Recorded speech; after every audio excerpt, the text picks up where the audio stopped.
الحمد لله والصلاة والسلام على رسول الله أما بعد أعوذ بالله من الشيطان الرجيم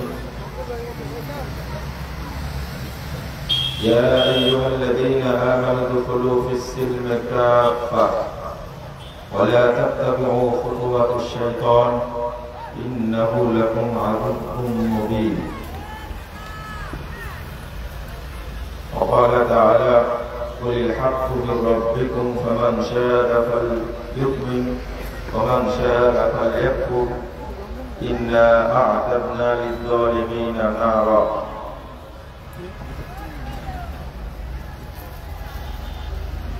وقال صلى الله عليه وسلم كل أمتي يدخلون الجنة إلا من أبى قيل من أبى قال من أطاعني دخل الجنة ومن عصاني فقد أبى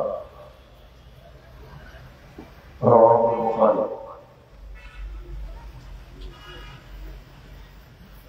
বাংলাদেশ জমিয়ত আহলে হাদিস নারায়ণগঞ্জ সাংগঠনিক জেলা কর্তৃক আয়োজিত জেলা সম্মেলনের মুহতারাম সভাপতি শেখ ফজলুল বারী খান হাফিজাহুল্লাহ মিয়া সাহেব, উপস্থিত প্রধান অতিথি বাংলাদেশ জমিয়ত আহলে হাদিসের মাননীয় সভাপতি প্রফেসর ডক্টর আব্দুল্লাহ ফারুক সালাফি হাফিজাহুল্লাহ, উপস্থিত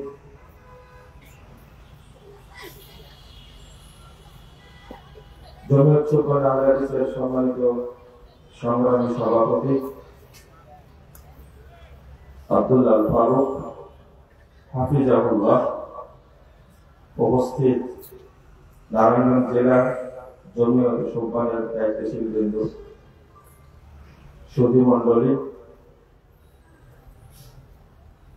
আমার প্রান্তীয় ছাত্র ও যুবক ভাইরা, পর্দার মা ও বোনেরা, সকলকে আন্তরিক অভিনন্দন ও মোবারকবাদ জানাচ্ছি। আল্লাহর কাছে দোয়া করছি আল্লাহ যেন এই জেলা সম্মেলনকে কবুল করে দেন, আমিন। যারা শ্রম দিয়েছেন এবং আমরা যারা অংশগ্রহণ করেছি আল্লাহর কাছে দোয়া করছি আল্লাহ তুমি এই সম্মেলনের ওসিলায় আমাদের পাপগুলোকে ক্ষমা করে দাও। আল্লাহ তুমি আমাদের সকলকে জান্নাতুল ফেরদাউসের মেহমান হিসেবে কবুল করে নাও, আমিন। সম্মানিত ভাতৃমণ্ডলী, নারায়ণগঞ্জ জেলা বাংলাদেশ জমিয়ত আহলে হাদিসের মডেল জেলা হিসাবে ঘোষিত কেন্দ্রের পক্ষ থেকে তার কিছু কারণ আছে, সেটা আমি টের পাই না, হাড়ে হাড়ে টের পাই। মানে এই জেলার দায়িত্বশীল যারা খুব কষ্ট দেয় আমাদের, মানে প্রোগ্রাম থাকে সারা বছর এবং এই জেলার কিছু মানুষ আছে যারা আহলুল হাদিস মানহাজ আকীদায় এত শক্ত এবং তারা আহলে হাদিসের মানহাজকে এত পছন্দ এবং মহব্বত করেন, এটা বলে শেষ করা যাবে না। এই জন্য আমি আল্লাহর কাছে দোয়া করি আল্লাহ যেন এই নারায়ণগঞ্জ জেলার এই ঐতিহ্যকে ধরে রাখার জন্য তৌফিক দান করেন, আমিন। খুব গোছানো প্রোগ্রাম আপনারা করে থাকেন এবং কেন্দ্রের সবচেয়ে ভূমিকা আপনাদের বেশি। এই প্রোগ্রামের ব্যাপারে আগ্রহী বেশি কয়েকজন মানুষ, তার মধ্যে মাস্কো গ্রুপের সম্মানিত চেয়ারম্যান, জমিয়ত আহলে হাদিসের সম্মানিত উপদেষ্টা এম এস সফর সাহেব, এই নারায়ণগঞ্জের আরো অনেক ব্যক্তি, আমি একটাকে যদি বলি ফকির গ্রুপের কথা, তাদের মধ্যে মহাব্বতটা দেখেছি কঠিন ভাবে। আর একজন এই যে সহসভাপতি সাহেব, যে কোনো প্রোগ্রামে আমি তার সাথে দেখা পাই, নুরুল সাহেব, তারা ব্যস্ত ব্যবসায়ী মানুষ, প্রায় প্রোগ্রামে থাকে। ইঞ্জিনিয়ার আহসান আব্দুর রব, তিনি মনে চলে গেছেন, আমার সাথে দেখা হয়েছে। আনাচে কানাচে যে কোনো প্রোগ্রামে গেলে দেখা পাই তাদের সাথে। আমি সবার জন্যই দোয়া করি, আপনাদের জন্য দোয়া করছি, আল্লাহ যেন হায়াতের তৈয়বা দান করে। আমি শুরুতে আরেকটি দোয়া করছি, আমাদের এই পাঁচরুখি মাদ্রাসা, পাঁচরুখির নারায়ণগঞ্জের একটা বিশাল ঐতিহ্য। এই মাদ্রাসার সম্মানিত প্রিন্সিপাল মাসুদুল্লাহ ওমর সাহেব, আমিও সব প্রোগ্রামে তাকে পাই, তাদের পরিশ্রম অনেক বেশি। আমি শেষে একটা দোয়া করি, আল্লাহ রাব্বুল আলামিন যেন আমাদের সকলকে জান্নাতুল ফেরদাউস এইভাবে একত্রিত করে। আমিন। কে কে আমিন বলেন? বলেন মনে আমিন। রাগ করেছেন? এই দোয়াটা কি মন্দ দোয়া? আপনারা আমাদেরকে আপনার কাছে রাখতে চান না? চান না মনে হয়। আমি আল্লাহর কাছে আবারও বলি, আল্লাহ তুমি আজকে আমাদের দোয়াটা কবুল করে নাও। আমরা আল্লাহ রাসূলের সাথে জান্নাতুল ফেরদাউসে একই সঙ্গে থাকতে চাই। আমিন ইয়া রাব্বাল আলামিন। আল্লাহ কবুল করবে ইনশাআল্লাহ, দেখা হবে। আজকে যে বিষয়টা নিয়ে আলোচনা করব, আমরা সময় বলি না, আমি আচ্ছা আচ্ছা ঠিক আছে। তো একটা বিষয় আমি বুঝাবো, আলেমরা, বড় বড় আলেম, তারা আলোচনা করে, আপনার ফজিলতের আলোচনা শুনে যান, আলহামদুলিল্লাহ। আমি তো ফজিলতের আলোচনা করি না, এটা জানিনি ভালো। আজকে ব্যতিক্রম হবে না। দুইটা জিনিসের পার্থক্য আজকে আমাদের বুঝতে হবে, ইনশাআল্লাহ। আমরা কেন সালাফদের মানহাজ নিয়ে দাওয়াতি কাজ করি, তাই না? আমাদের উদ্দেশ্য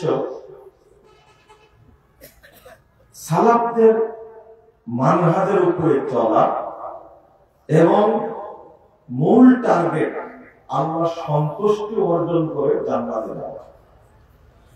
আর কোন উদ্দেশ্য আছে আমাদের? না, কোন উদ্দেশ্য নেই।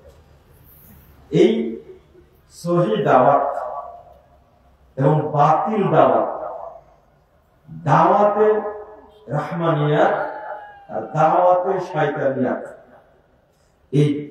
এই পার্থক্য নিয়ে আজকে আলোচনা শুনবেন তো ইনশাআল্লাহ।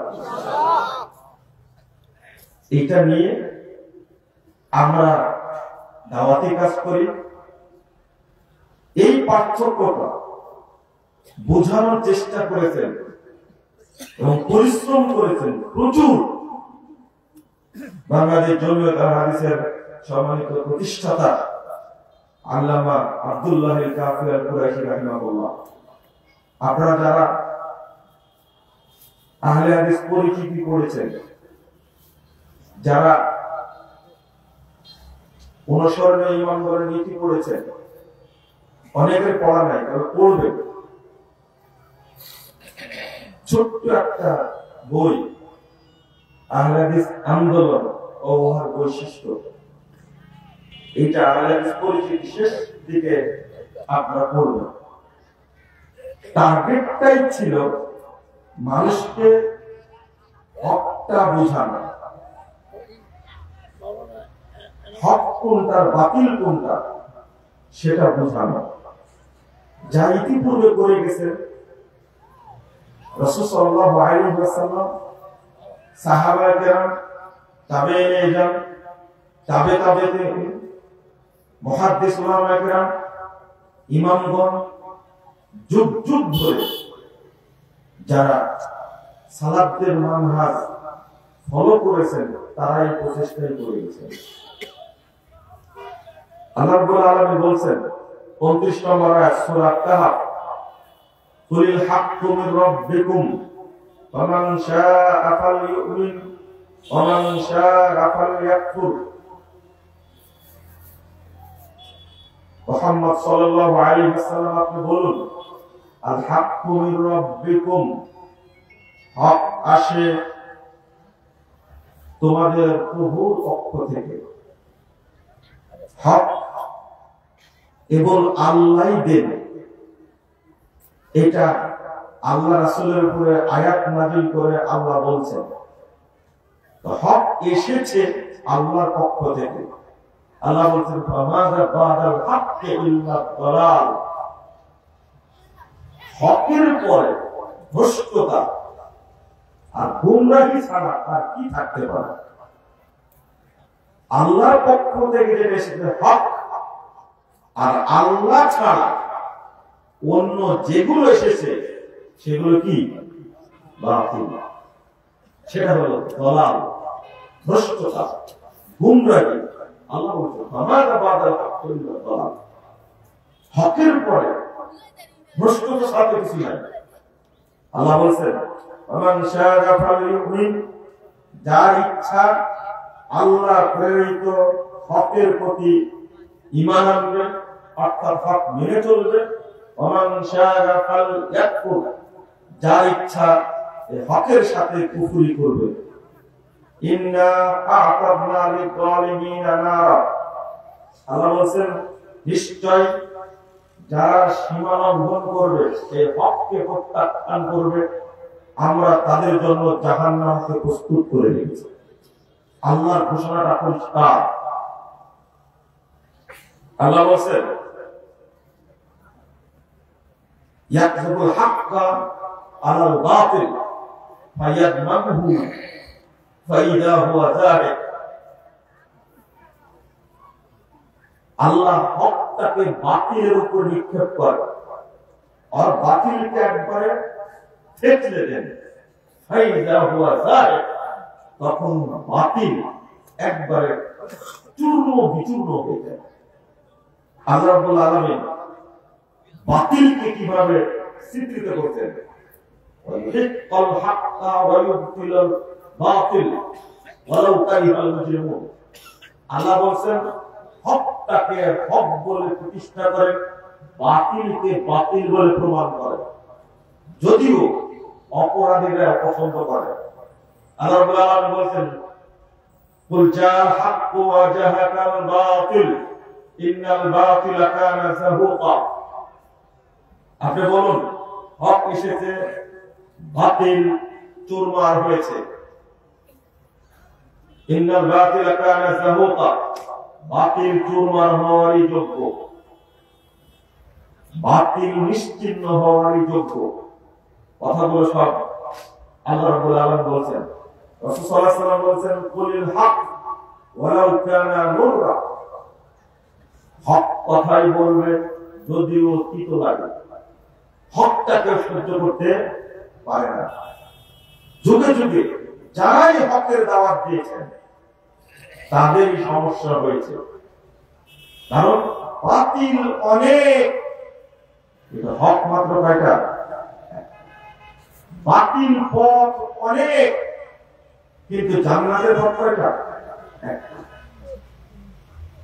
অতএব ভ্রষ্ট মানুষের সংখ্যা যেমন বেশি, বাতিল পথের সংখ্যা তেমনি বেশি। তো এই সঠিক পথটা জানানো, সঠিক পথের পরিচয়টা তুলে ধরা আমাদের মৌলিক লক্ষ্য। আল্লাহ রাব্বুল আলামিন বলেন ইন্না হাদাইনাহুস সাবিলা ইম্মা শাকিরা ওয়া ইম্মা কাফুরা, আমি হকটা সত্যটা প্রদর্শন করেছি, যার ইচ্ছা এটা মেনে কৃতজ্ঞ হবে, না হলে সেটাকে অস্বীকার করে কাফের হবে, অকৃতজ্ঞ হবে। বহু জায়গায় হক এবং বাতিল আলোচনা করেছে আল্লাহ রাব্বুল আলামিন।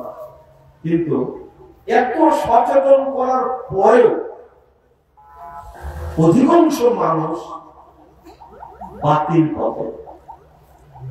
24 নম্বর আয়াতের মধ্যে আল্লাহ বলেছেন, বাল আকসারুহুম লা ইয়ালামুনাল হক ওয়া হুম মু'রিদুন। অধিকাংশ মানুষ হকটা বোঝে না, বরং তারা হক থেকে মুখ ফিরিয়ে নেয়। এটা আমরা নিজে বলছি। অধিকাংশ মানুষ হক মানবে না, কিন্তু আপনাকে আমাকে বুঝতে হবে যে হক মানার লোকের সংখ্যা খুবই কম। আরো কড়া করে আল্লাহ বলছেন 181 নম্বর আয়াত সূরা আরাফ, ওমিম্মান খালাকনা উম্মাহ ইয়াহদুনা বিল হক ওয়া বিহি ইয়াদিলুন। একটি মাত্র কাফেলা পৃথিবীতে যাদেরকে সৃষ্টি করেছে, একটি মাত্র শ্রেণী ইয়াহদুনা বিল হক, হক পথে পরিচালিত হয়। আশ্চর্য একটা ব্যাপার, ইয়াহদুনা বিল হক, হক পথে পরিচালিত হয়, ওয়া বিহি ইয়াদিলুন, এবং হককে প্রতিষ্ঠা করার চেষ্টা করে। তাহলে মাত্র এক শ্রেণীর মানুষের বৈশিষ্ট্য হলো তারা হক মেনে চলে এবং তারা হকের দাওয়াত দেয়।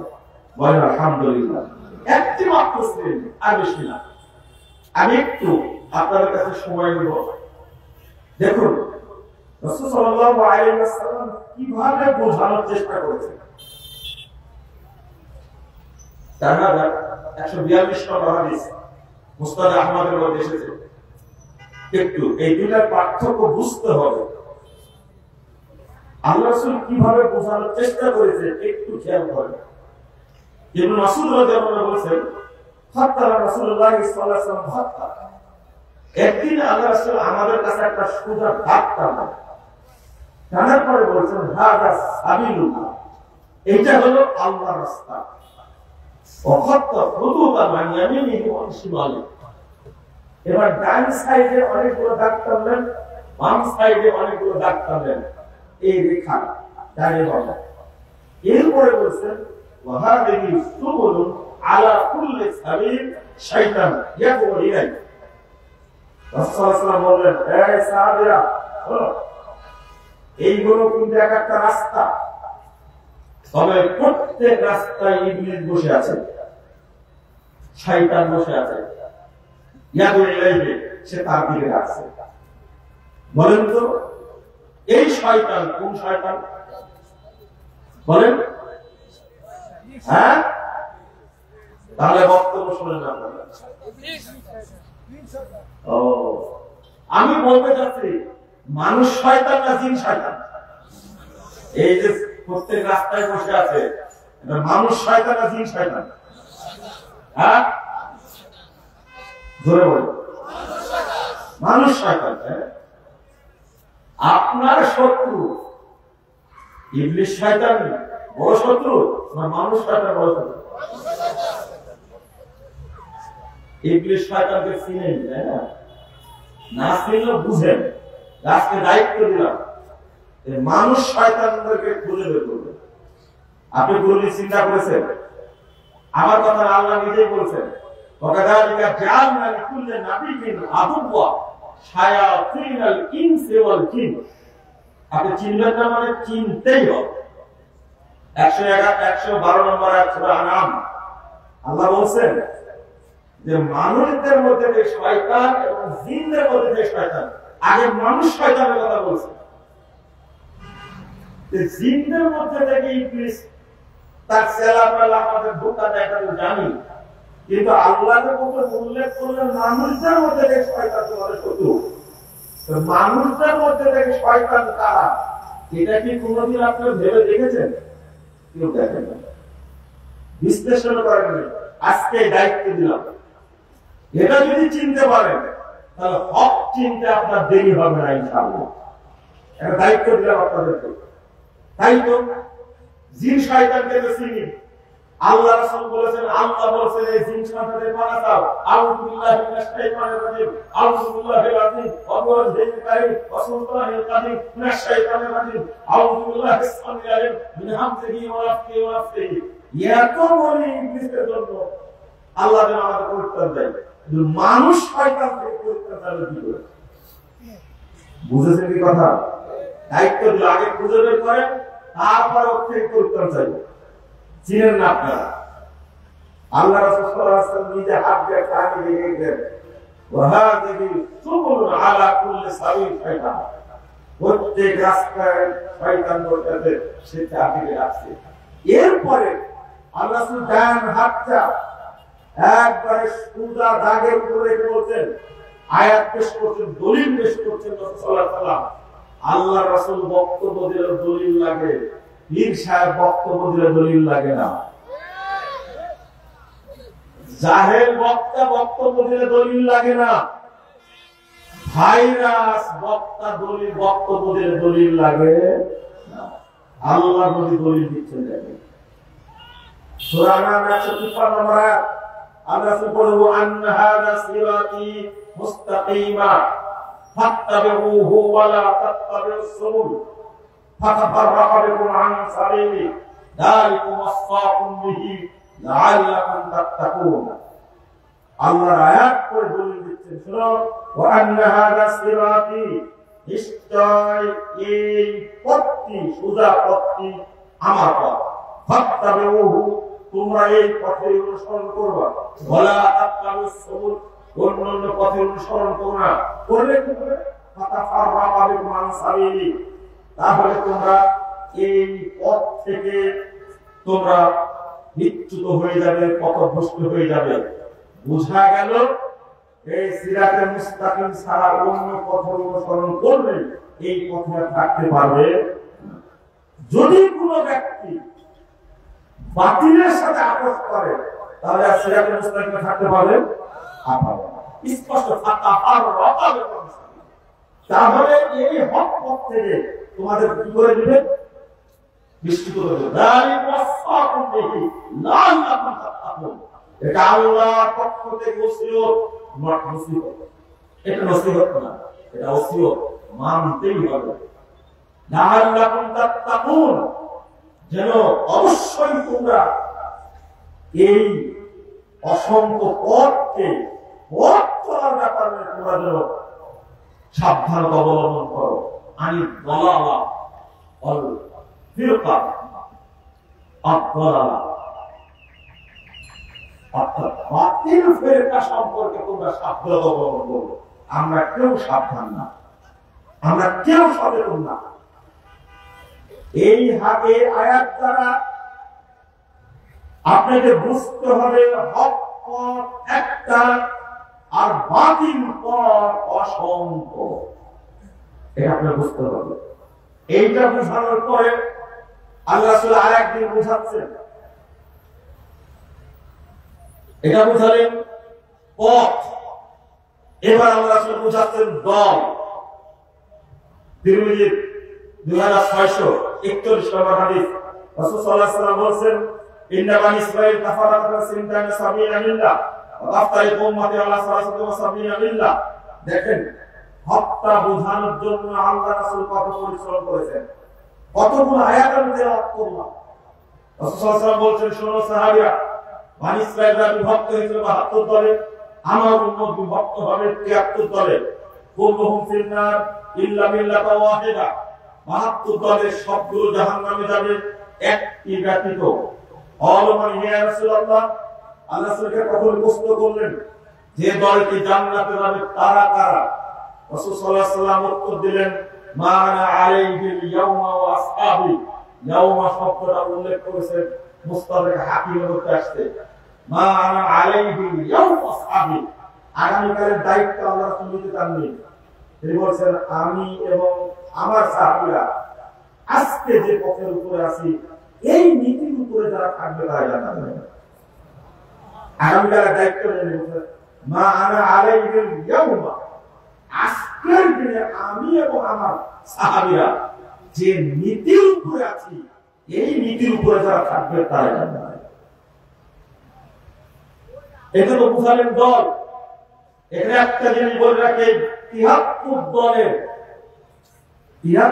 দলের মধ্যে একটাও কিন্তু বিধর্মী না, একটাও কিন্তু কিনা, আবার শুনে, একটাও কিন্তু বিধর্মীরা, একটা দল বিধর্মীরা। আপনি বলবেন এই হাদিসের ব্যাখ্যা করবেন, একটা বিধর্মীরা সব মুসলিম। এই মুসলিমদের মধ্যে বিভক্ত হবে কয়টা?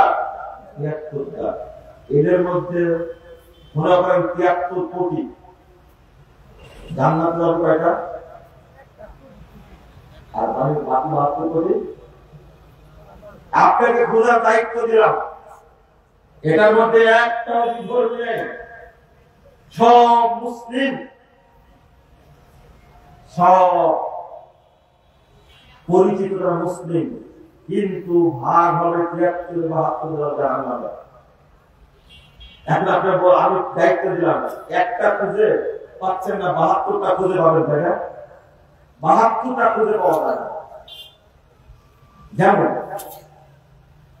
এক নম্বর, যেহেতু কাফেররা এর মধ্যে নাই, যারা বেনামাজি মুসলিম বলে দাবি করে তারা কি মুসলিম না কাফের?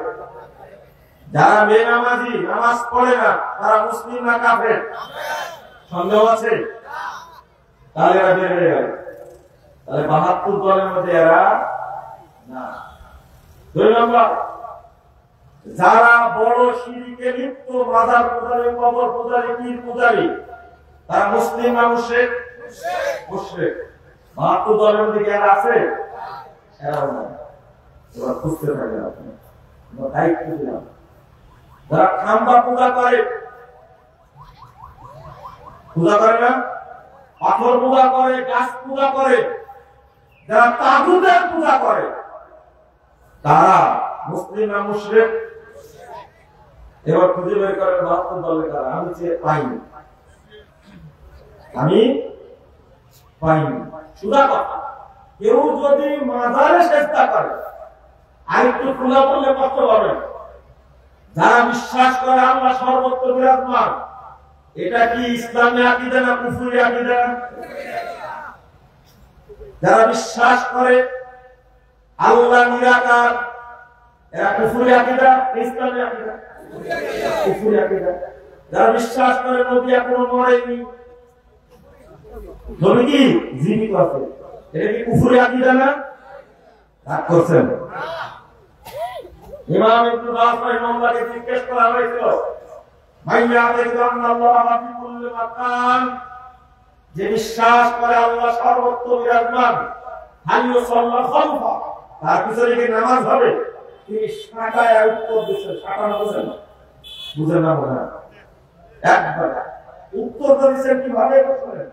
তিনি বলেন, মাইয়া আল্লাহ ফি কুল্লি মাকান ফাওয়া দাল্লুন মুজিল্লুন কাফিরুন। বললেন আমার কথা।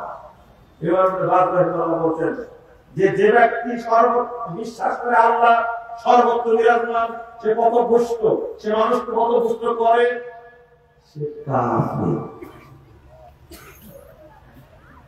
লা ইউসাল্লা খালফা, তার পিছনে নামাজ বাতিল হবে না।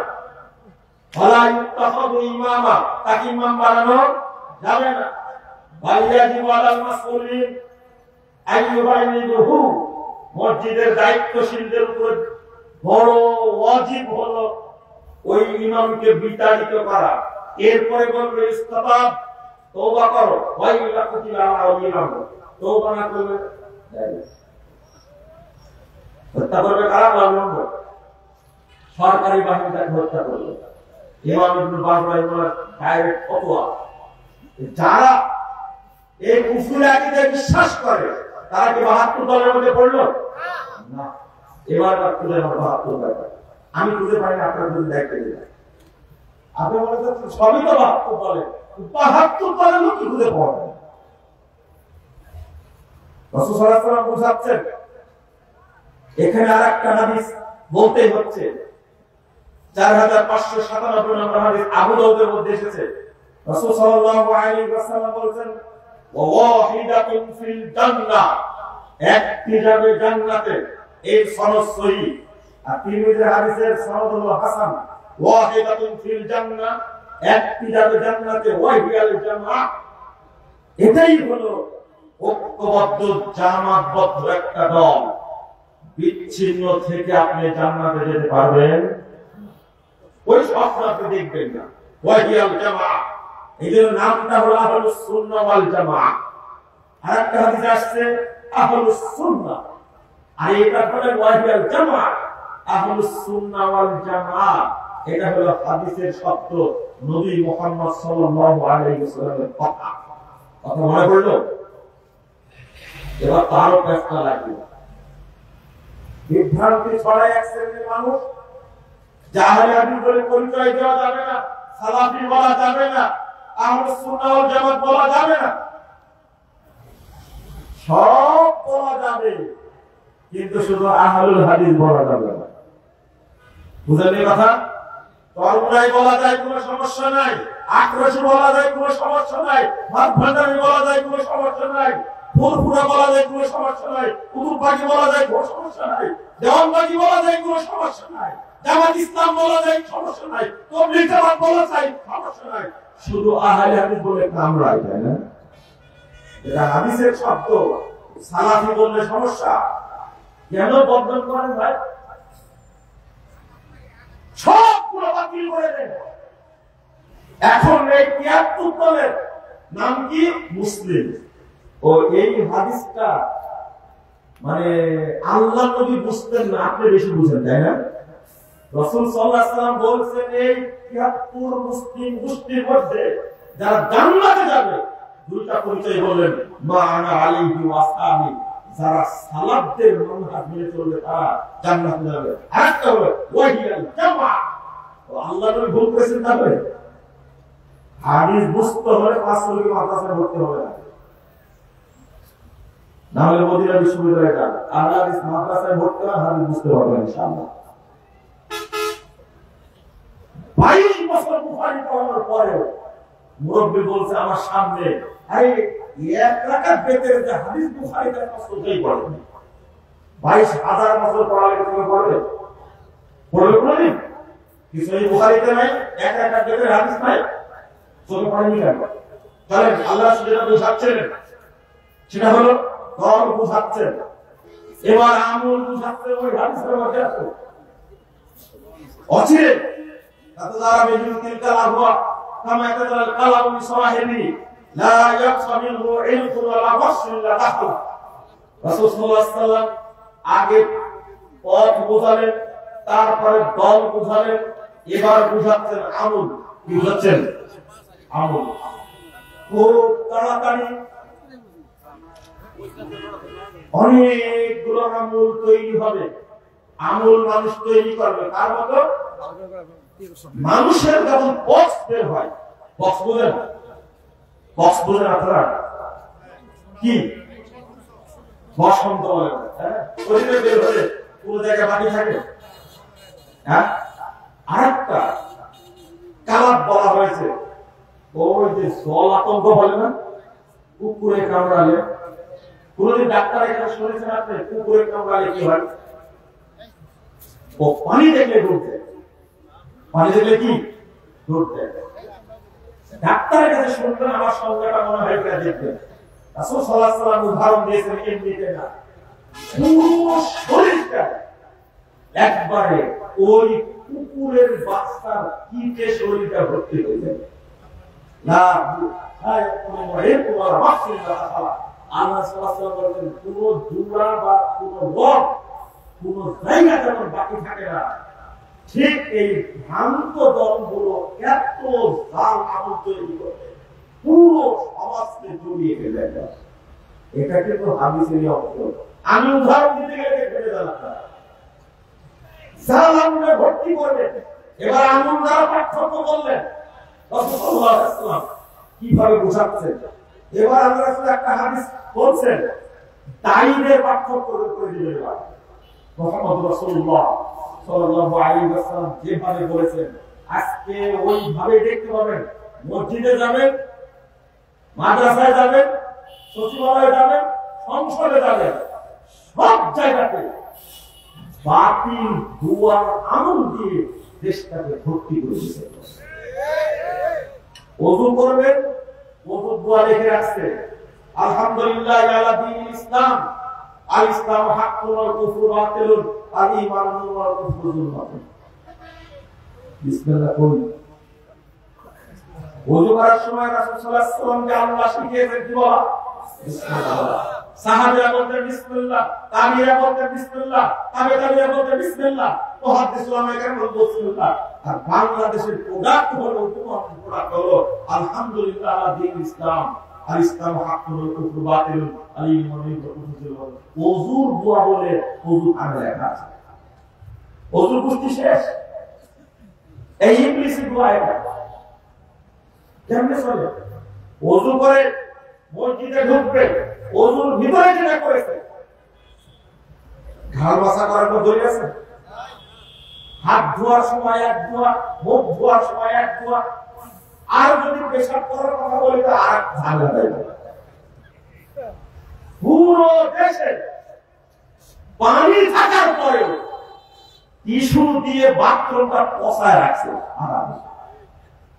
পানি থাকার পরে বেড চলবে, টিস্যু চলবে, ট্যাঙ্গা চলবে না, 40 কদম কোথায় যাবে?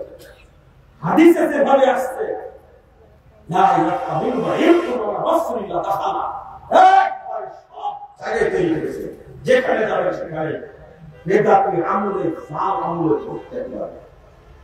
মসজিদে ঢুকে রাসূল সাল্লাল্লাহু আলাইহি ওয়াসাল্লাম বলেন 2 রাকাত সালাত পড়ে বসতে হবে, এটা ওয়াজিব। ইমাম ইবনে মুসাইয়্যিব রাহিমাহুল্লাহ বলেন এটা ওয়াজিব, 2 রাকাত সালাত পড়ে বসতে হবে। কত হাদিস বর্ণিত হয়েছে, আর এই 2 রাকাত সালাতের কোনো ফজিলত নাই, কোনো নেকি নাই। আল্লাহ নবী সাল্লাল্লাহু আলাইহি ওয়াসাল্লাম বলেন এই 2 রাকাত সালাতের কোনো নেকি নাই, নেকি হলো সরাসরি জান্নাত। চোখে পড়ে না? বেলাল রাদিয়াল্লাহু আনহু বলেন, বেলাল ঘটনা কি বলো তো? কুল্লামা দাখালতু জান্নাতি ওয়া সাহাবিরা ফাশাকরা, জান্নাতে যখনই ঢুকবো তখন তোমাকে আমি সামনে হাঁটতে দেখি, ব্যাপারটা কি? বেলাল রাদিয়াল্লাহু আনহু একটা দরিদ্র মানুষ, কালো কুৎসিত গোলাম মানুষ। আল্লাহ নবী সাল্লাল্লাহু আলাইহি ওয়াসাল্লামকে বলছে আমি তেমন কোনো আমল করিনি, তবে আযান দিলে 2 রাকাত তাহিয়াতুল মসজিদ পড়ি অথবা 2 রাকাত তাহিয়াতুল ওযু পড়ি, আল্লাহি আলাইয়া হয়তো এই জন্য আল্লাহ বরকত দিয়েছেন। আল্লাহ সুবহানাহু বলছেন বিহিমা বিলাল এই 2 রাকাত সালাত তোমাকে আমার সামনে দিয়ে জান্নাতে ঢোকার সুযোগ করে দিয়েছে। 2 রাকাত সালাতের কোনো নেকি নেই, নেকি সরাসরি জান্নাত। চোখে পড়ে না? কিন্তু কে শিখালো বাংলাদেশের মানুষকে মসজিদে গিয়ে বসতে হবে? মসজিদে গিয়ে বসতে হবে কে শিখেছে? কে শিখেছে বলেন তো? ইবলিস। সে ভালো করছে, শয়তান শিখেছে, শয়তানই শিখেছে। শুধু এটা আমি উদাহরণ দিতে যাবো না, উদাহরণ বক্তব্য নেই জেনে নিয়ে। সালাতের মধ্যে ঢুকায় সালাতকে ধ্বংস করেছে, আকীদার মধ্যে ঢুকায় আকীদা নষ্ট করে দিয়েছে। আল্লাহর নবীর বাণী বাস্তবায়িত হবে, এটাই ফাইনাল কথা। সব জায়গায় ঢুকাবে, কোন জায়গায় শরীরের বাদ থাকে না। আল্লাহ নবী বলেছেন ১,৫০০ বছর আগে ঠিক মুসলিমের মধ্যে এইভাবে বিদআত ছড়িয়ে দিয়ে ভ্রান্ত দলগুলো। আল্লাহ সাল্লাল্লাহু আলাইহি ওয়াসাল্লাম বলেছেন ৭,০৮৪ নম্বর হাদিস সহিহ বুখারী, একদিন রাসূল বলেছেন দোয়া তুলা আবওয়াবে জাহান্নাম মান যাবাহু ইলাইহা ফাদাফুহু ফিহা। সাহাবীরা শুনে রাখো, জাহান্নামের দরজায় বহু আলেম, বহু দায়ী দাঁড়িয়ে থাকবে, তারা ডাকবে এদিকে আসো, এদিকে আসো, আসলে জান্নাত দেব। নিজেরাই দাঁড়িয়ে আছে জাহান্নামের দরজায়, ওদের ডাকে সাড়া দিলে জান্নাতে নিয়ে যাবে, জাহান্নামে নিয়ে যাবে। আল্লাহ রাসূল বলেন মান যাবাহু ইলাইহা ফাদাফুহু ফিহা, ওদের ডাকে যারাই সাড়া দিবে তারা ধরে জাহান্নামের মধ্যে নিক্ষেপ করবে। আছাড় দিবে, আছাড়টা বুঝেন? আছাড় দেওয়া বুঝেন আপনারা? জাহান্নামে আছাড় দিবে তারা ঢোকে। আল্লাহ রাসূল হুযায়ফা বললেন ইয়া রাসূলুল্লাহ, আল্লাহ রাসূলের পরিচয় বলুন। রাসূল সাল্লাল্লাহু আলাইহি ওয়াসাল্লাম বলেন হুম মিন জিলদাতিনা ওয়া ইয়াতাকাল্লামুনা বিআলসিনাতিনা। শুনে রাখো আমার সাহাবীরা, পরিচয় পার্থক্য আর কি বলবো? আমাদের মধ্যে তারা চামড়ার মানুষ হবে, আমাদের ভাষায় তারা কথা বলে। আল্লাহ রাসূল বললেন পার্থক্য কুলুবুহুম কুলুবুশ শায়াতিন দুশমানিন। একটা পার্থক্য জেনে রাখো, মানুষের মতো দেখতে হবে দেহ তাদের, কিন্তু ভিতরে হলো ইবলিস শয়তান, অন্তরটা শয়তানের। ওই যে হাদিস বলছিলাম মনে আছে কিনা, যে পথে বসে আছে কে? এরা কোন শয়তান? তাহলে মানুষ শয়তান। এই হাদিস মোবারক থেকে শিখাইছে কোন শয়তান? আলেম শয়তান। হাদিস কি দায়ী দিনের দায়ী শয়তান। আপনার নবী বলেছেন দিনের দায়ী শয়তান, আলেম শয়তান। মানুষকে আল্লাহ বলে যাবে। আল্লাহ নবী মুহাম্মদ সাল্লাল্লাহু আলাইহি ওয়াসাল্লাম বলেছেন ওয়াইন্না শায়াত, আল্লাহ রাব্বুল আলামিন বলেছেন সূরা আন-নাম 121 নম্বর আয়াত, ওয়াইন্না শায়াতিন লা ইউহিনা ইলা আউলিয়াই, শয়তান ওহী করে মানুষের মধ্যে তারা এদের তাদের কাছে। আল্লাহ বলেছেন শয়তান ওহী করে তাদের কাছে, মানুষদের মধ্যে তাদের যারা এজেন্ট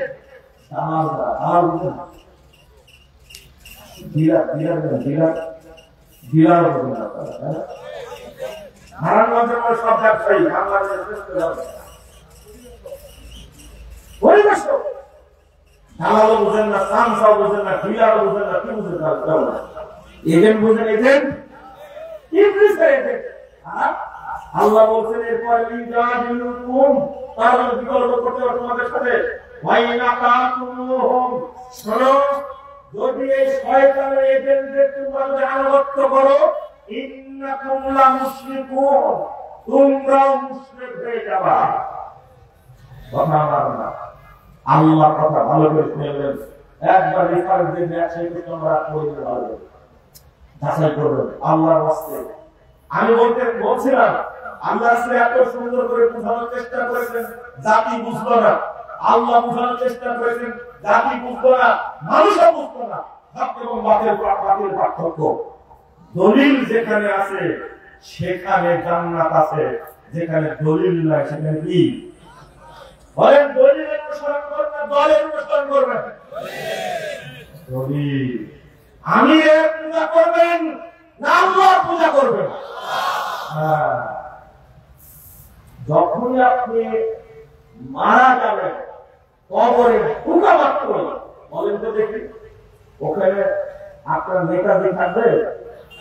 থাকবে না, থাকবে না, থাকবে না। কি সহযোগিতা করবেন? আল্লাহ জিজ্ঞেস করবে ওখানে তোমার নেতা কে ছিল, তাই না? কি জিজ্ঞেস করবে? তোমার রব, তোমার রব কি ছিল? অনদিন তোমার দিন কি ছিল? কি দিন ছিল? আমাদের ইসলাম মানেন? ইসলামী যদি মানেন তাহলে বাংলাদেশে চিশতিয়া কেন থাকবে, মুজাদ্দিদে কেন থাকবে, নকশবন্দে কেন থাকবে? কি কেন দেওবন্দি থাকলো, কেন দেওবন্দি থাকলো? আরো বলবো মাছ ভান্ডারি কেন হলো, কেন হলো? দেওয়ানবাজি কেন হলো? কুতুববাজি কেন হলো, কেন হলো? ইসলামে যদি থাকবে এত হলো মতবাদ ধরে ভালো। বাংলাদেশের মানুষ বিভ্রান্ত হয়েছে, ধর্মীয় দিক থেকে বিভ্রান্ত হয়েছে, রাজনৈতিক দিক থেকে বিভ্রান্ত হয়েছে। আজকে মুসলিমের ছেলে ইসলামের আকীদা না মেনে আজকে পাশ্চাত্যের মতবাদ গুলো ফলো করছে না? কি ডাঁটের সাথে বলছে গণতন্ত্র প্রতিষ্ঠা করেই ছাড়বো বাংলার বুকে। গণতন্ত্রের কোন ছিল বাংলাদেশে? কত 16 বছর ছিল? কি ছিল? গণতন্ত্র ছিল না, ছিল স্বৈরতন্ত্র। ছিল না গণতন্ত্র, ছিল হলো খুনতন্ত্র, ছিল ধর্ষণতন্ত্র, ছিল গুমতন্ত্র, ছিল সন্ত্রাসতন্ত্র। কিসের গণতন্ত্র গণতন্ত্র করে? আমরা আপনাদের মতো ঝুঁকাই পাগল না, পক্ষে কখনো গণতন্ত্র চিনা যায় না। যারা বলে আমরা জাতীয়তাবাদের সাথে জড়িত, যারা বলে আমরা ধর্মনিরপেক্ষতার জড়িত, সব মিথ্যা কাহিনীগুলো। কোথায় পেয়েছেন এগুলো? জীবনে কোনদিন খুঁজে দেখেছেন গণতন্ত্র কাকে বলে? কোনদিন খুঁজে দেখেছেন জাতীয়তাবাদ কাকে বলে? কোনদিন খুঁজে দেখেছেন ধর্মনিরপেক্ষতাবাদ কাকে বলে? জীবনে খুঁজে দেখেছেন সাম্যবাদ কাকে বলে? কমিউনিজম কাকে বলে? আপনার কোনদিন পড়াশোনা হয়নি। খাবার সবার স্বার্থ হলো দুনিয়া কামানো।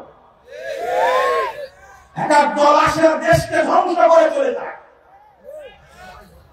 হাজার হাজার কোটি টাকা টাকা চুরি করে এই দেশটাকে ভঙ্গল করে দেশটাকে ইন্ডিয়ার অঙ্গরাজ্য বানানোর একটা পায়তারা চলছিল, আল্লাহ হেফাজত করেছে।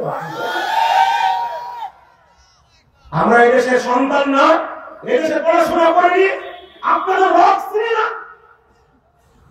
আপনি আমাকে গণতন্ত্র বুঝাতে চান? আর ইবলিস শয়তান হাসান আমাদের গণতন্ত্র থেকে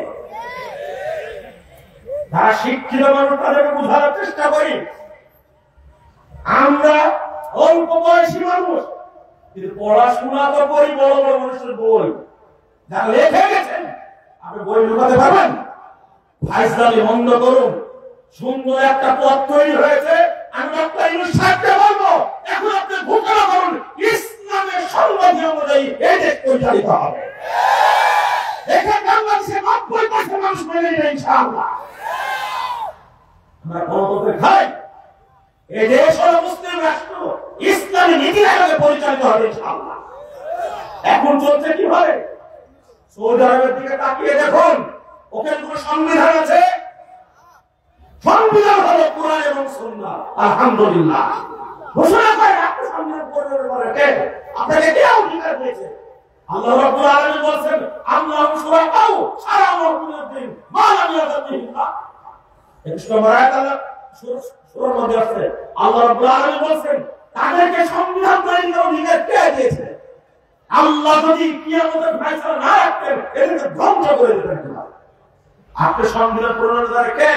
আজকে সংবিধান জমা দিয়েছে, এইটা নিয়ে শুরু হয়েছে বুদাবুদি শুরু হয়েছে। কেন বুদাবুদি করবে? মানুষকে সৃষ্টি করেছেন আল্লাহ, এই সৃষ্টি পরিচালিত হবে আল্লাহর বিধান অনুযায়ী। আজকে কুফরি তন্ত্র দিয়ে আজকে দেশটাকে নষ্ট করে দেওয়া হয়েছে। আপনি মুসলিম ভাই, আপনাকে যে জুমার সালাত পড়েন, পাঁচ ওয়াক্ত সালাত পড়েন, রাষ্ট্রকে সমন্বয় করতে গিয়ে কেন আপনি ওই জাহেলি বিধানের কথা বলেন? আপনি বুঝে আসে না? আল্লাহ রাব্বুল আলামিন বলেন আফাতুমিনুনা বিবাদিল কিতাবি ওয়া তাকফুরুনা বিবাদ ফামা জাযাউ মান ইয়াফআল যালিক ইল্লা খিজুন ফিল হায়াতিদ দুনিয়া ওয়া ইয়াউমাল কিয়ামাতি ইউরদ্দুনা ইলা শাদ্দিল আযাব। আল্লাহ বলেন 25 নম্বর আয়াত খুলে 85 এবং 86 নম্বর আয়াত সূরা বাকারা। আল্লাহ রাব্বুল আলামিন বলেন আফাতুমিনুনা বিবাদিল কিতাবি ওয়া তাকফুরুনা বিবাদ, তোমরা কিতাবের এক অংশ মানবে আর এক অংশের সাথে কুফরি করবে। ফামা জাযাউ মান ইয়াফআল যালিকা ইল্লা খিজুন ফিল হায়াতিদ দুনিয়া, যারা এই নীতি মুনাফিক হবে তার দুনিয়াতে লাঞ্ছিত হবে, কিয়ামতের মাঠে জাহান্নামে নিক্ষেপ করা হবে। আলাই আফদু আযাবুহুম, ওদের আযাব কোনদিন হালকা করা হবে না। আল্লাহ বলেন কেন মুসলমানের বাচ্চা মুসলিম আপনি নামাজ পড়েন, আপনার মাথায় নাই? আল্লাহ বলেন ইন্না দীনা ইনদাল্লাহি ইসলাম, আল্লাহর নিকটে মনোনীত দ্বীন হলো কি? ইসলাম। আল্লাহ বলছেন ইসলাম ব্যতীত অন্য কোন ধর্ম, দর্শন, থিওরি, মতবাদ, মাযহাব, তরিকা কোনটাই চলবে না, সব বাতিল। ইসলামী যে ব্যক্তি মানবে সেটাই গ্রহণ করা হবে, অন্য কিছু গ্রহণ করা হবে না। এত বড় আয়াত থাকতে আপনার চোখে পড়ে না? আল্লাহ বলেন হুয়া আল্লাযী আরসালা বিল হুদা ওয়া দীনিল হক লিইয়ুযহিরা আলা দ্বীনি কুল্লিহি ওয়ালাউ কারিহাল মুশরিকুন। ওই রাসূল সূরা সফ নম্বর আগে আয়াতটা 25 নম্বর সূরা ইমরান করবেন, 19 নম্বর আয়াতটা পড়বেন। আল্লাহ ইসলামের কথা এইভাবে বলে গেছেন, ওই রাসূল যাকে আল্লাহ পাঠিয়েছেন দ্বীনের হক দ্বারা। এই দেখোগা এখন যদি আপনি গণতন্ত্রই মানবেন, ধর্মনিরপেক্ষতাবাদী মানবেন, জাতীয়তাবাদী মানবেন, আপনি জানেন এই সংবিধান সংস্কার করতে গিয়ে এই একটা বাদ দিয়েছেন, গণতন্ত্র রেখে জাতীয়তাবাদ আউট করে দিয়েছে, মানবের জন্য আউট করে দেয়। ঝোল খায় ঝোল যেটা আমরা বলেছি তখন গা চলেছে আপনাদের। এখন সংবিধান সংস্কার করবে এটা বাদ দিয়েছে, রাখছে শুধু গণতন্ত্র। আমি বলবো এই খেটাকে দূর করেন। কথা বুঝতে পারেননি? এটাও দূর করেন, ইসলামের আলোকে দেশ চলবে। আমি একটি ফলাফল দিচ্ছি, আমেরিকায় যে গণতন্ত্র আছে কত সুন্দরভাবে রাশিয়ার পুতিন এমন ভাবে নির্বাচনকে প্রতিহত করলো, ওর এক ট্রাম্পকে জিতাই দিল। অভিযোগ দিচ্ছে না? ইন্ডিয়া কি গণতন্ত্র আছে? কংগ্রেস বলছে না কি দারুণ কৌশলে মোদি 3 দিনবার ক্ষমতায় আছে, মোদিও পালাবে, দেখেন খুব তাড়াতাড়ি ইনশাআল্লাহ। এই কষায়ের জায়গা দুনিয়াতে হবে না ইনশাআল্লাহ, হবে না। মুসলিমদের হত্যা করেছে, বাবরি মসজিদকে ভেঙে রাম মন্দির তৈরি করছে, আল্লাহ মোদিকে ধ্বংস করে না, ধ্বংস হবে ইনশাআল্লাহ। সিরিয়ায় বাশার আসাদ টিকতে পারেনি, ধ্বংস হয়েছে। বাংলাদেশে মুসলমানদেরকে হত্যা করে টিকতে পারেনি, ধ্বংস হয়েছে। মোদিও ধ্বংস হবে ইনশাআল্লাহ।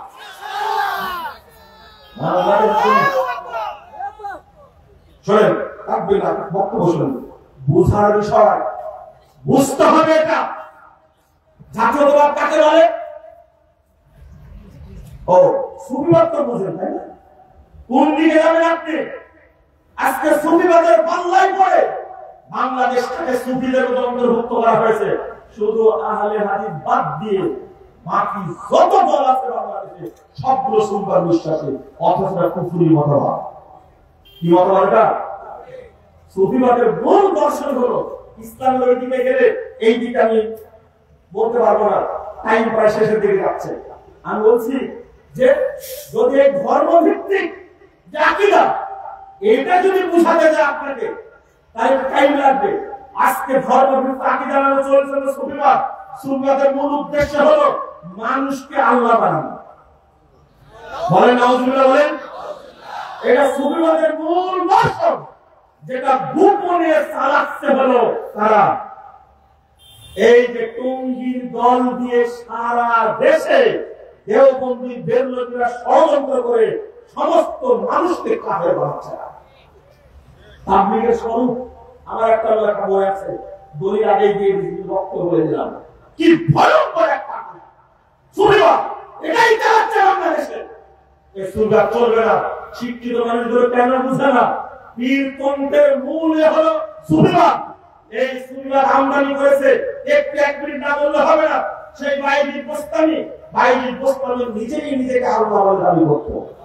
তার মতবাদ প্রতিষ্ঠার জন্য চলছে আন্দোলন। বাইজিদ বোস্তামি এত নোংরা ভাষা প্রয়োগ করেছে, আমি আল্লাহকে খুঁজতে 60 বছর যাবত ব্যাপক কোথাও খুঁজে পাইনি। পরে বলছে আমি দেখছি সে আল্লাহ। সে কোনদিন সুবহানাল্লাহ বলেনি, আল্লাহকে স্বীকার করেনি, বলছে সুবহানি সুবহানি মা সুবহানি, আমার মর্যাদা কতই না বড়, আমি কতই না পবিত্র। নাউযুবিল্লাহ, আস্তাগফিরুল্লাহ। আমরা বলি সুবহানাল্লাহ, আর বলে কি সুবহানাল্লাহ। মুহাম্মদ সাল্লাল্লাহু আলাইহি ওয়াসাল্লাম অপমান করেছে।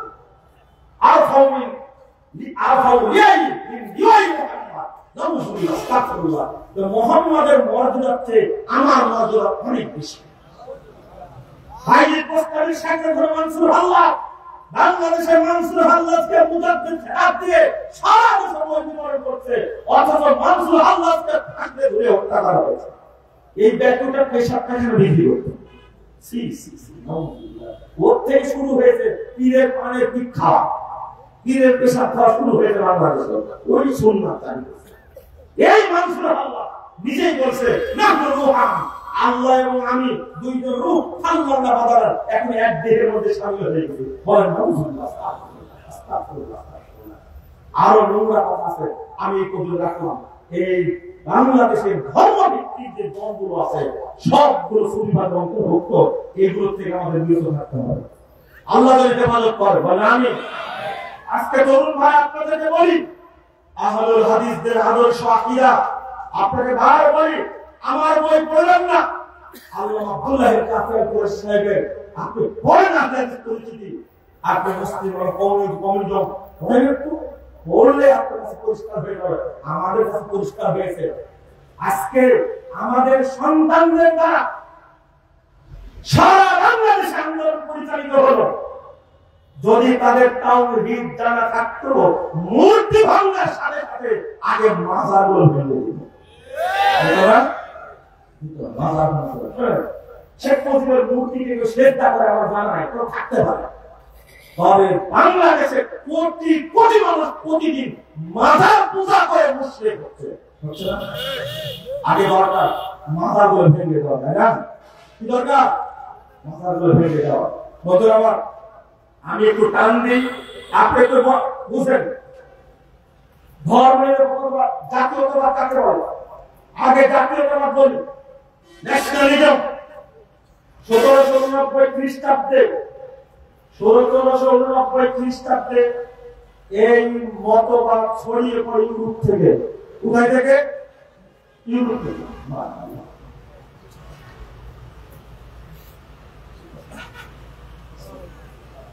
1789 খ্রিস্টাব্দে শুরু হয়। এর একটু দেখেন কোন জায়গা থেকে শুরু হয়েছে। নাউজুবিল্লাহ, আস্তাগফিরুল্লাহ। এই জাতীয়তাবাদের উপাদান হলো 6টা। কয়টা? 6টা। 1 নম্বর বর্ণ, অঞ্চল, ভাষা। ভাষা, বর্ণ, অঞ্চল, আর একটা গোষ্ঠী, আর একটা হলো শাসনতান্ত্রিক ঐক্য, অর্থনৈতিক ঐক্য। ধর্ম আছে মধ্যে, ধর্ম আছে। ধর্মকে আগে খতম করেছে জাতীয়তাবাদ। কথা বুঝতে হবে, সবচেয়ে ভুয়া মতবাদ এটা। 1789 খ্রিস্টাব্দে তৈরি হয়েছে।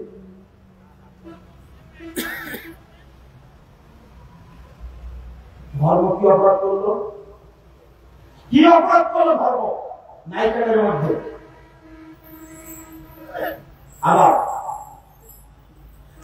ওদের কথাটাই বলি, ওদের কথা বলি যে ভাই বলছে ওরা national leader by group of people for share the same culture, language ETC to form in independent country. এই জাতি, ভাষা, সংস্কৃতি, গোষ্ঠী, এই অংশীদার নিয়ে তারা একটা রাষ্ট্র কামনা করে। এটা হলো তাদের সংজ্ঞা, যারা জাতীয়তার মধ্যে। কোন মুসলিম কি এই সংজ্ঞা মেনে নিতে পারবে? এর মধ্যে ধর্ম আছে, ধর্ম আছে। ধর্ম শব্দটা থাকলে কি সমস্যা ছিল? কেন রাখেনি তারা? যারা জাতীয়তাবাদের রাজনীতি করেন, আমি বলবো আপনি আমার খ্রিস্টানিটা করবেন, এর মধ্যে ধর্মের স্থান নাই। সেকুলারিজম 1832 সালে তৈরি হয়ে এটা। আমরা সেকুলারিজম বুঝি না, এটা ন্যাশনালিজমের পরে সেকুলারিজম এসে ধর্মের গোষ্ঠী শেষ করে দিয়েছে। আল্লাহ আব্দুল্লাহ কাফির করেছিলেন আল্লাহ ধর্মের মূল স্লোগান বলে গেছেন, religion should not be allowed to come into politics, it is merely between man and God। সেই সময় লিখে গেছে আল্লাহ আব্দুল্লাহ কাফির করেছেন, মারা গেছেন 1960 সালের 14 জুন। আমাদের জন্ম হলো 80 সালে, 1985 সালের জন্ম। তার বই পড়ে শিখেছি, আপনি শিখে কেন? আপনার কি অপরাধ হয়েছে? কি দারুণ কথা, আপনারা জানতাম না। তো ধর্ম নিরপেক্ষ আমাদের মূল স্লোগান হলো, ধর্ম কখনো রাজনীতিতে ঢুকার অধিকার রাখে না। এটা আল্লাহ ঈশ্বরের মাঝে নমনম করার জিনিস। এটা মন্দিরের মসজিদে থাকবে না। আল্লাহ মুহাম্মদ সাল্লাল্লাহু আলাইহি ওয়াসাল্লাম যেমন মসজিদের ইমাম, তেমনি তিনি রাষ্ট্রনায়ক ছিলেন। সর্বশ্রেষ্ঠ রাজনীতিবিদ হলেন পৃথিবীতে মুহাম্মদ রাসূলুল্লাহ সাল্লাল্লাহু আলাইহি ওয়াসাল্লাম। পৃথিবীর ইতিহাসে সর্বশ্রেষ্ঠ অর্থনীতিবিদ হলেন মুহাম্মদ রাসূলুল্লাহ সাল্লাল্লাহু আলাইহি ওয়াসাল্লাম। তাকে তুমি মাইনাস করে এই ধর্ম নিরপেক্ষ মতবাদের কোন সেকুলার কোন সংজ্ঞা দাও? হতেই পারে না। মূলত ধর্মকে স্থায়ী করার জন্য লম্বা আলোচনা আমি আরেকটু করতাম, কিন্তু এখানে শেষ করে দিচ্ছি আলোচনা। আমি আপনাদের বলি এগুলো সব ধোঁকা। কি কমিউনিজম,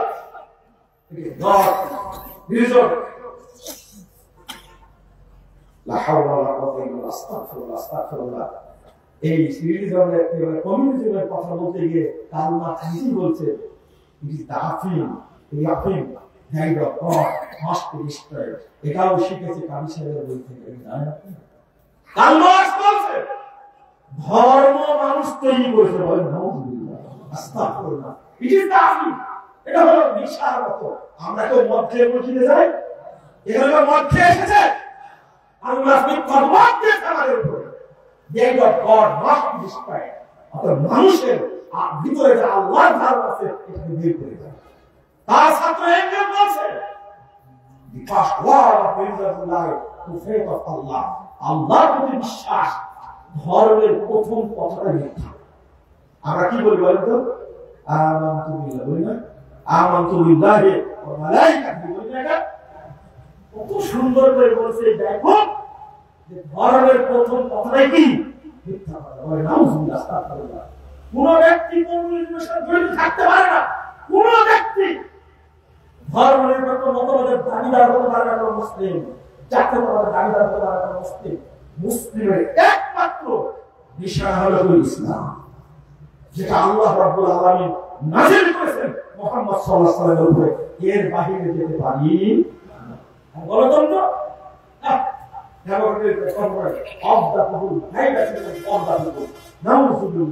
গণতন্ত্র শব্দটার কি পরিকল্পনা? গণ মানে কি? তন্ত্র মানে কি? আস্তাগফিরুল্লাহ, আস্তাগফিরুল্লাহ। মানুষ কখনো মানুষ আইন দ্বারা চলতে পারে না। মানুষ চলবে কার আইন দ্বারা? আল্লাহর আইন দ্বারা চলবে। আল্লাহু আকবার। আমরা এগুলো বুঝতে চাই না, আমরা এগুলো বুঝতে চাই না। আমরা মানুষকে কোরআন এবং সুন্নাহর দিকে আহ্বান জানাতে চাই। ও আলেম ভাইরা, আজকে বাংলাদেশের বুকে ধোঁয়াশা অবস্থা চলছে, খালি ধোঁকাবাজি চলছে।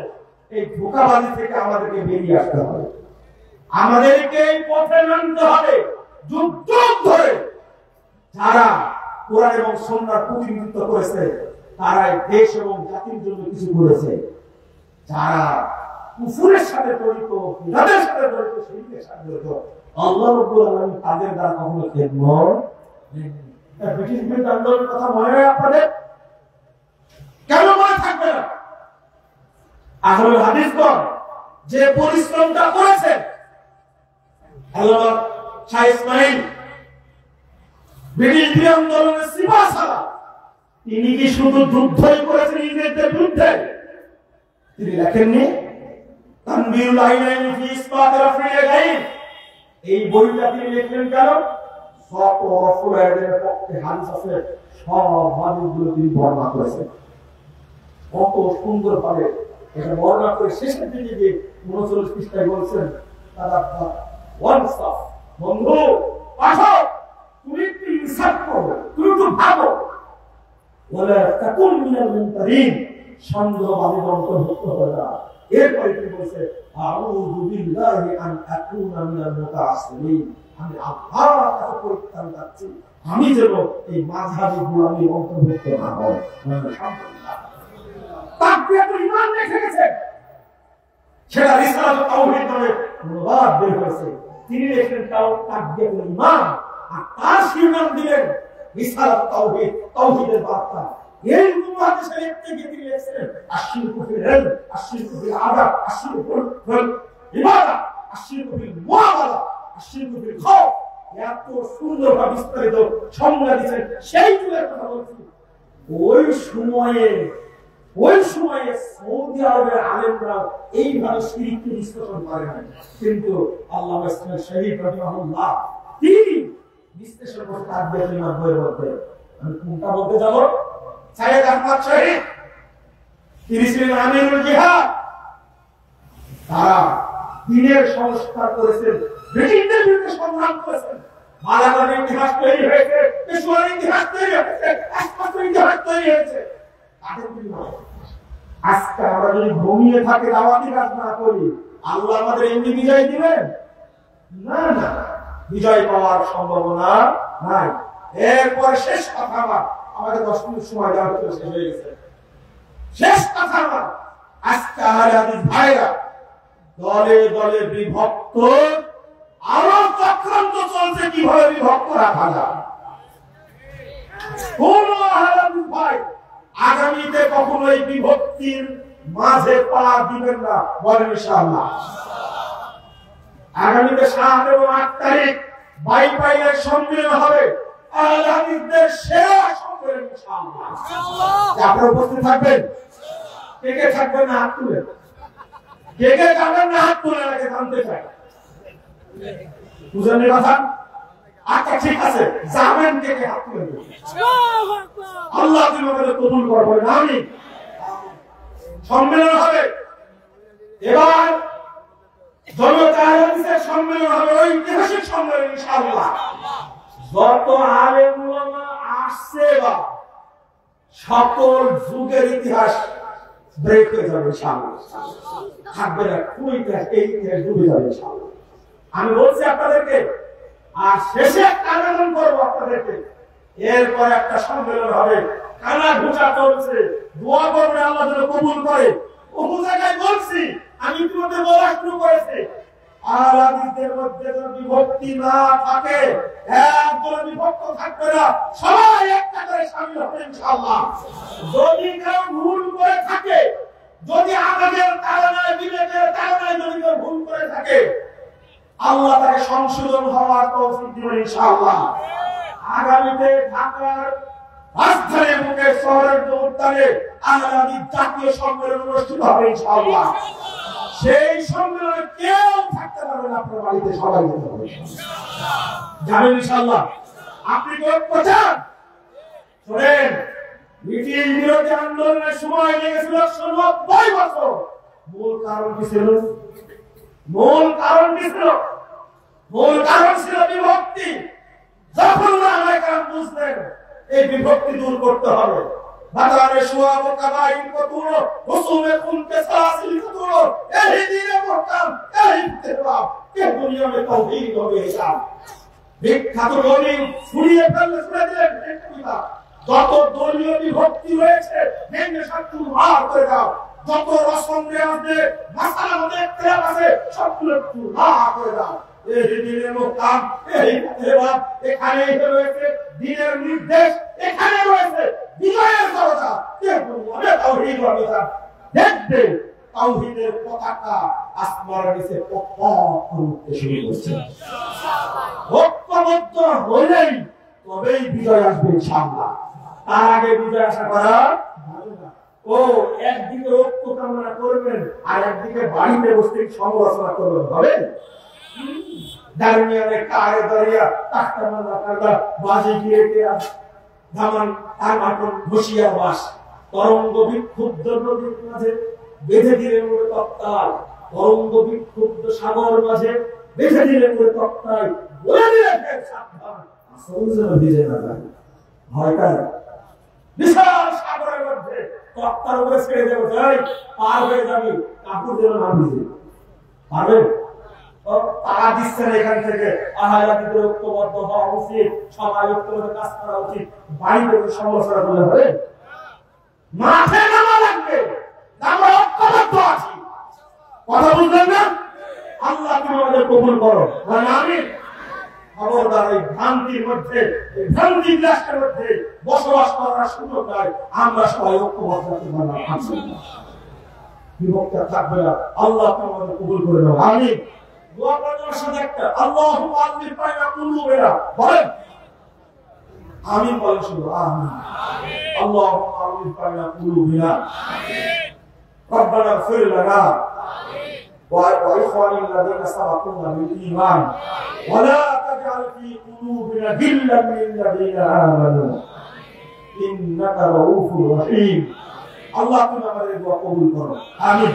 আল্লাহ তুমি নারায়ণগঞ্জ জেলার জমিয়তের এই মহাসম্মেলনে তুমি কবুল করে নাও, আমিন। আল্লাহ তোমার কাছে শেষ দোয়া করছি, তুমি আমাদেরকে জান্নাতুল ফেরদাউসে একই সঙ্গে একত্রিত করো, আমিন।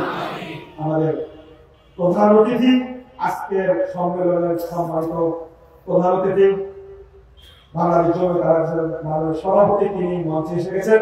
আপনারা যে যেখানে থাকুন, এখন কোনো কাজকর্ম চলবে না, সবাই বসে যান, আমরা তার বক্তব্য শুনবো ইনশাআল্লাহ।